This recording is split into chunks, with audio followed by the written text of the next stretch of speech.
Sorry, late guys. Just finished training. Bit of traffic on the way here, so we'll get started. Yeah, mate. Morning, Adam. I hope training was good this morning. Just a quick question. How was training and what's the latest news in the camp? Yeah, training was good. We started about 7:30. We had a beach session this morning down to Scarborough. We finished probably about 15-20 minutes ago, so it was a good 3-4 hour session. We had a lot of swimming, bit of fun games, bit of running. We were just slowly getting into things as the season progresses, and the next couple of weeks we are definitely looking to step up the regime with a lot of running. We thought last year the boys weren't as fit as we would like, so this year we've got a few people on board to try and fix that. And if you have a fit season, you'll have a good season as far as I'm concerned. So in the next couple of weeks, we'll see the boys working hard. Yep, you're done. Hey, Adam, going back to last year, is it fair to say the season was a failure? Well, I wouldn't say a failure. Obviously, we did win the first season, inaugural season FFL. Last year, we did finish 4th, and we were always in the mix from the top 5. We started very slowly. After 5 games, we were 1 of 4, and that just shows you we turned it around. We came good. Fortunately, we did have a few injuries during the year, and that did cost us. When our captain went down, unfortunately, with a groin injury, a few of our high draft picks just couldn't get over injuries. We've only played 2-3 games for the whole season. That did hurt. I wouldn't say a failure. I mean, we have high expectations down at Bayswater. We probably think we have the best facilities at Frank Drago. I mean, we've got the new car park this year, so we're looking good. I mean, finals again, but I wouldn't say it was a failure. Obviously, we didn't win. It was disappointing, but I wouldn't say it was a failure. Yeah, Jim? Adam, hi mate. Do you regret sacking the late John Ferreri? Look, this point has been going around for a while now. I mean, John's a great guy. We've got nothing against him. He did his heart. He gave everything he did for Bayswater. Unfortunately, his time was up. He couldn't commit to the job. He's well respected down at the club, down at Frank Drago. We've got no problems with that. Probably you guys are aware, heard on the radio, he just signed a 3-year, $1.3 million deal with Modric KFC.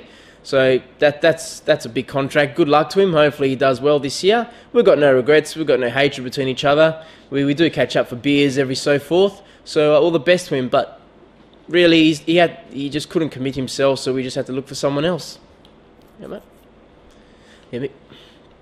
Adam, following on from that question, I believe it was a $1.4 million contract over 3 years. How does Bayswater Ridge FC, expect to compete with that level of budget? I mean, look, well, not to bag John, but 1.4 million over 3 years is quite a lot of money for a coach who really hasn't done anything. He's been an assistant at Bayswater for a couple of years. I mean, to go and spend that kind of money on a coach, well, he's obviously the most high-paid coach in the league besides Damien Catalano from the Perth Panthers. But it's very hard to say. I mean, if he comes out and wins this year, wins the cup, gets promoted, he's worth the money. They've got the members, I hear, to back him up. So, look, he can't really comment. He's definitely highly paid, but he might be worth it. So good luck to him this year. Yep.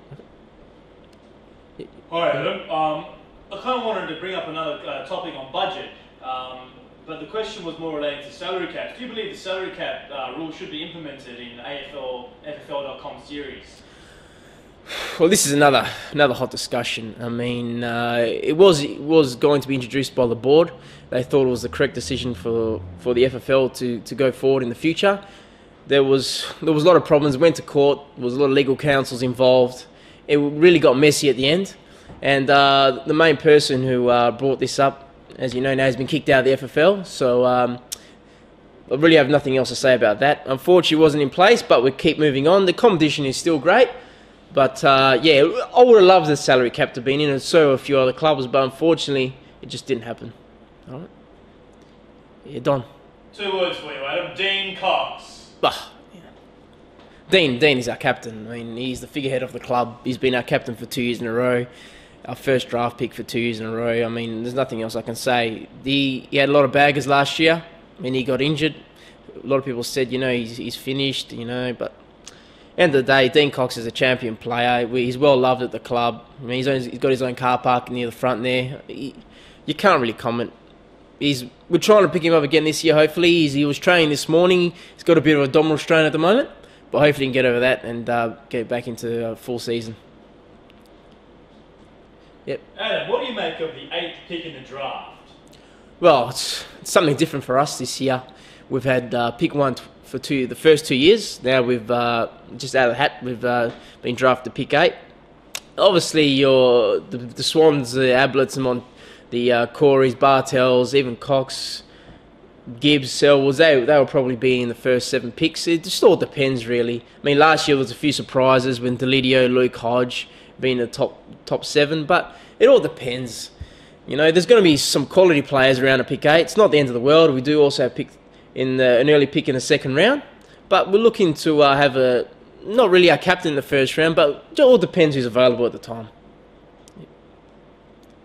Yep, mate.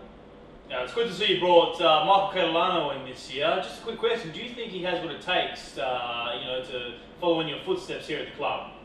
Oh, yeah, well, Michael was with us last year as well.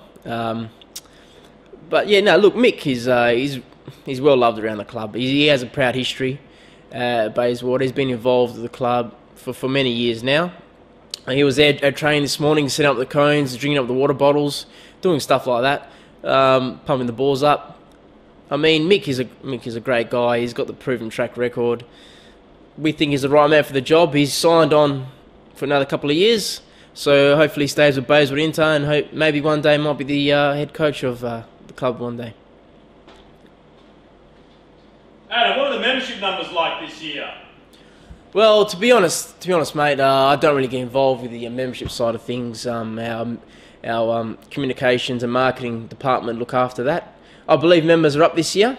We probably had a downfall last year due to the some results at home. The fans got a bit disappointed. A few members left, especially with a few other clubs joining around, like the Morley Reds, now Modular KFC. A few members are going to start going around other clubs, so it is difficult to keep your members happy.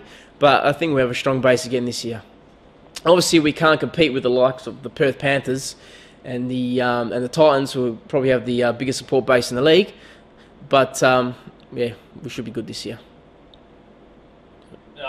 Just to touch on Modular KFC, I hear they have a huge member base and growing quite rapidly. They tip to be around the 1.5 million members by the end of the year. I mean, what are your goals for this year to try and increase membership numbers and obviously be more successful in the league? Well, like I said, I don't think members will give you results. I think of Modular KFC like the old NSL Parramatta Power. They come in for 1 year, signed all the players, and then just fell apart, and they just collapsed. So it is hard to say that they might have the numbers between them. I haven't seen the 1.3 million members yet, but we'll have to see what happens. Adam, rumour around the press is that your time is up as a coach. How do you feel about that? I wouldn't go and saying that, mate. I mean, it's only my 3rd year in charge. We won the first year. We came 4th last year and within the finals. So, I mean, that's probably the first I heard of that, to tell you the truth. So, yeah, next question. Morley Reds are your rival side. What's the hatred like between the two clubs? Well, Morley Reds and Bayswater Inter, they're very close to each other, in the same suburb. Yeah, there probably is a bit of hatred. We'll play each other in round 1 of the rivalry round this year. The coaching staff at Craig now, they've brought in the ex-West Indies assistant, Angelo Cordolesa, and just another overrated assistant. But, look, we do have our problems with Morley Reds over the year, but we have to see what happens when it comes. They've done nothing for 2 years. They've sacked the coaches. They're changing coaches like underpants. So good luck to them this year. Is there any further questions? One more here, mate. Yep. Just one quick one before we wrap up. Predictions for the year. Where do you think you're going to finish? Well, obviously you want to win the league. I mean, we are a club built around success. We want to be champions. We want to win the cup. We want to win everything we play, in every game we play. At the end of the day, after the draft is commenced, then you can look at things like that. Also, injuries and luck play a big part.